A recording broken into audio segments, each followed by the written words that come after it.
Hi, my name is Andrew Herrmann with App Properties. I go by Andy. I have been helping people buy and sell homes in the Lake County market for the past 25 years.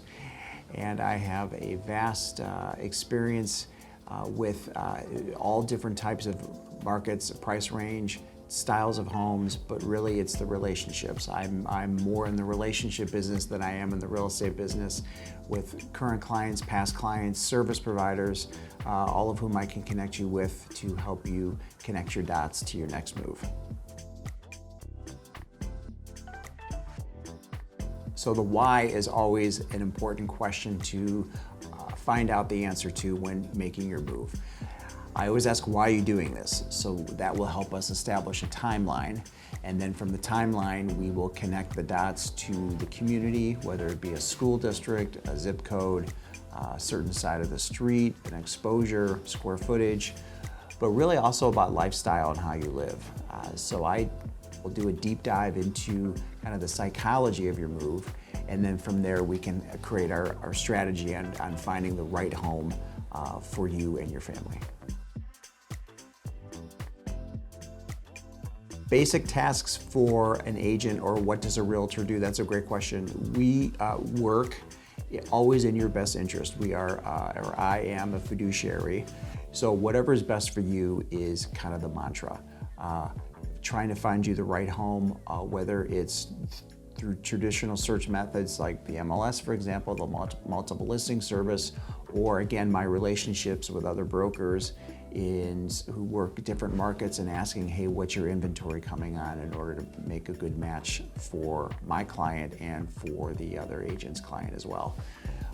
Financing, understanding components of the house, understanding how to communicate with attorneys, title companies, lenders, all of the work that goes into establishing, finding your home, and then keeping you under contract all the way to the finish line are just one of many things that I do for my clients.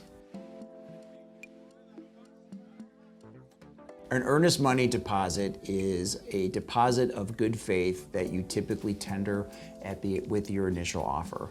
In terms of a dollar amount, it's commensurate to the sale price. Here in our market, we typically do 2 to 3%, sometimes as we go as high as 5%. It's a negotiable item which is applied toward your closing costs or down payment. So you get credit for it. If anything goes wrong during the transaction, according to the contract and the timeline that's established in the contract, you can get your earnest money back. But to summarize, earnest money deposit is a good faith estimate to show the seller that my offer is sincere, earnest, and that you are a ready, willing, and able buyer. A CMA, or a comparative market analysis, is an analysis on your home as a seller. Similar to an appraisal, we look at essentially the same data as your appraisal will on comparable homes. We try to get apples to apples the best we can within, let's say, 1 to 2 to possibly 3 miles of where you live. We like to stay within a school district. We like to stay in terms of style of home, how big your land is, for example. But ultimately, it's an opinion on value, on what your home is currently worth, and how long it should take your home to sell. 3 things to avoid when buying or selling. One is, don't focus too much on what's wrong with the house. Focus more on what the potential and the opportunity that's in front of you. Many times I have clients, and specifically the advocate of the client, come in and all they do is focus on how bad the house is. They essentially rip the house to shreds, when in fact there's a lot of potential or possibilities depending on what needs to be done. So 1 is to keep an open mind. 2, don't be too emotional. People buy and sell real estate on emotion. Try to be as objective as you possibly can. And then the 3rd thing is, real estate is a national pastime. Many people have opinions on residential real estate and what you should or shouldn't do, and once you share with your circle of family and friends that you're in the market to buy, you will be receiving a lot of different opinions. listen to them. Don't take all of the opinions as gospel, as some people may be sincere, but they certainly can be sincerely wrong. So always come back to me as your real estate professional on, hey, what should I be doing, what shouldn't I be doing, and how can we advance our search to success. Yes, you have options for home inspectors.